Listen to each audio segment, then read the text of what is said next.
Good day po sa inyong lahat. Welcome na naman po kayo sa another episode ng ating vlog, na kung saan ang topic po natin for today ay pagtugon sa request ng isa sa mga subscriber natin, na kung saan ay magkwento daw ako ng mga inspiring stories para makapang-inspire. Yan. So, actually, marami po tayong mga inspiring stories. Ngayong araw ay kukwentuhan ko po kayo. Lalagyan po natin ito ng title na Inspiring Stories number 1 siguro.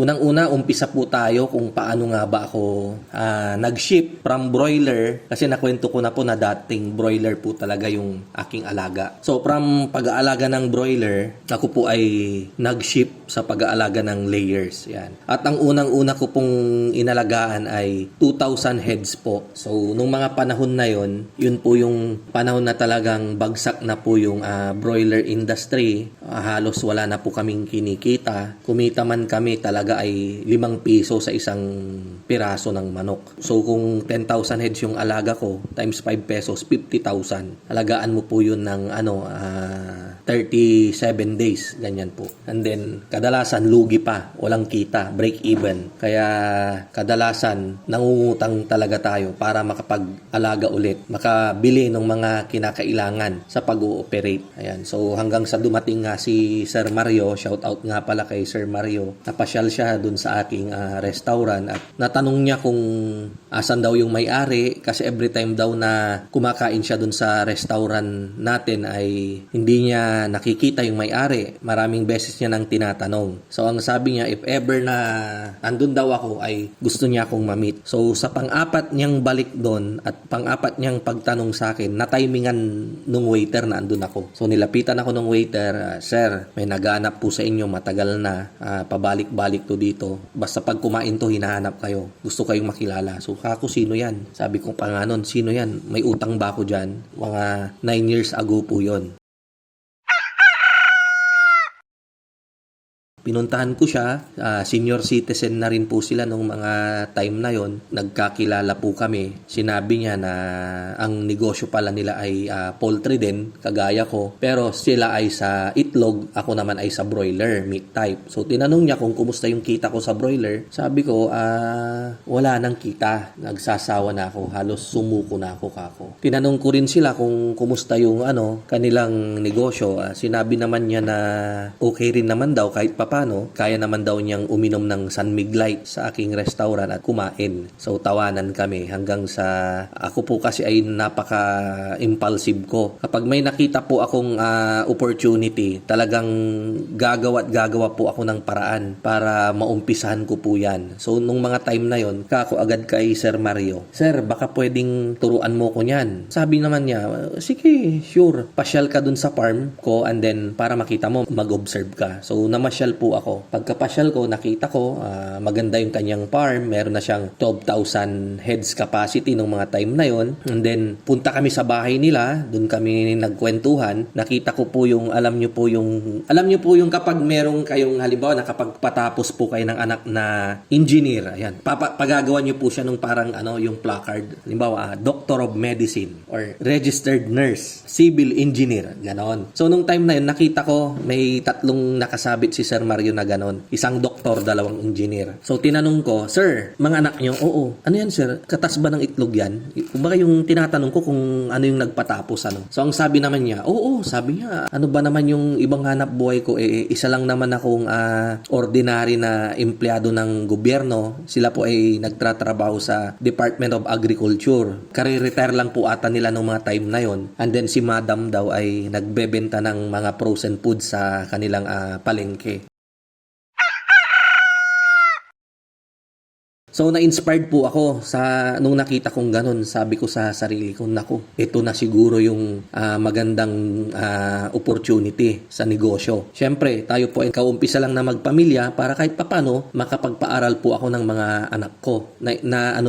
Mas na-excite po ako. So, kwento-kwentuhan pa kami. And then, nung mga time na yon talagang nagsasawa na po talaga ako sa pagninegosyo dahil sa dami na po ng mga pinasok ko. Ang nangyayari na nga po ay, di po ba pag magnenegosyo tayo, kailangan nating magnegosyo para makabili tayo ng lupa at kapag may lupa na tayo, makapagpatayo rin tayo ng bahay. Ganon yung ating vision, yung ating pangarap. Pero ako po mali na yung nangyayari. Nung mga time na yon, kaya ako nagnenegosyo ay para magbenta ng property. Dahil nakapagbenta na rin po ako ng parang 2 property na minana namin sa aming lolo. Minana ng tatay namin. So parang sabi ko, naghihirap-hirap pa ako magnegosyo. Ang nangyayari lang naman ay pagbebenta rin lang naman ako ng property. So parang wag na lang ako magnegosyo. Pagbenta na lang ng property para mabuhay, di ba? Wala nang kahirap-hirap. Parang ganun na, nawawalan na ako ng pag-asa.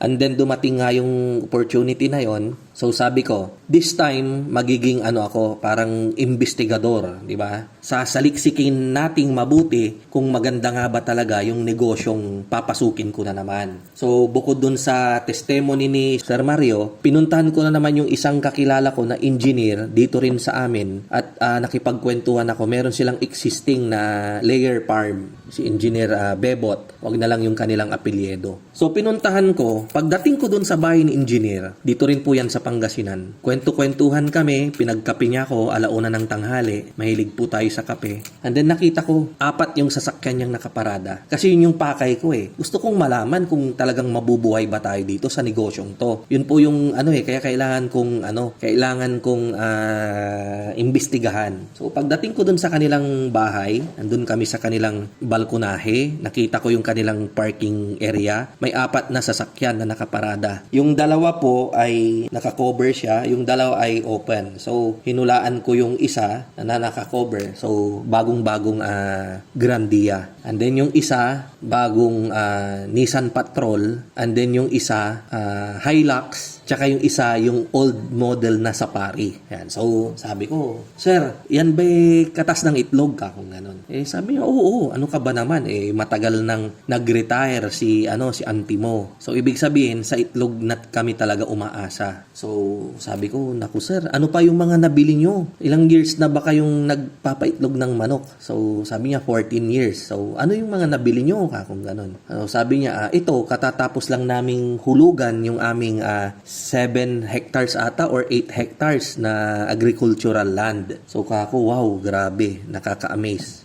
Ano pa? Sabi kong ganon. O yung mga bata na pag-aaral ko, ganon, no? Kahit papano, maayos-ayos din yung buhay namin. Ganon siya. So kasi dati silang civil engineer sila. Ayan. So natutuwa ako. Sa sobrang tuwa ako, kakong ganon. Sir, sa tingin nyo ba, pag mag-uumpisa akong magnegosyo ng paitloging manok ngayon, kahit kalahati man lang ng mga napundar ninyo ay ma-achieve ko rin ba? Ganon ako hindi ko makalimutan yun So siguro, one of these days, pagpapayagan tayo ni engineer, siguro puntahan natin siya, pasyalan natin para makakwentuhan natin ulit pagpapayagan nila tayo. Sabi niya ganon. Bakit? Ilang taon ka na ba? Sabi niya sa akin. So nung time na yon, 37 years old po ako. That was 9 years ago. 46 na po kasi ako ngayon So sabi ko, 37, anak nalasi ka, sabi niya ganon sa Pangasinan, which is parang walang iya ka, ganon Expression lang yon. Sabi niya, 37 mo, mag-uumpisa ka. Ako, nung nag-umpisa ako, 47 years old ako. So, ibig sabihin, 10 years younger ka sa akin na mag-uumpisa. So, kung pagbubutihin mo, hindi lang kalahati yung mapupundar mo sa napundar namin. Mas higit pa siguro, ganon siya. So, ang sarap pakinggan ng mga ganon Imagine, nung mga time na yun, talagang dami na nating utang, hindi na natin alam yung mga gagawin natin, may mga naisanla na tayong mga property, may nabenta na rin. So parang andun na ako sa yung parang wala na tayong hope. Pero yung makarinig ka ng ganon, tapos nakikita mo yung mga napundar nila, tapos sasabihin pa niyang mas mahihigitan daw natin pag pagbubutihin natin. So talagang nakakatuwang pakinggan.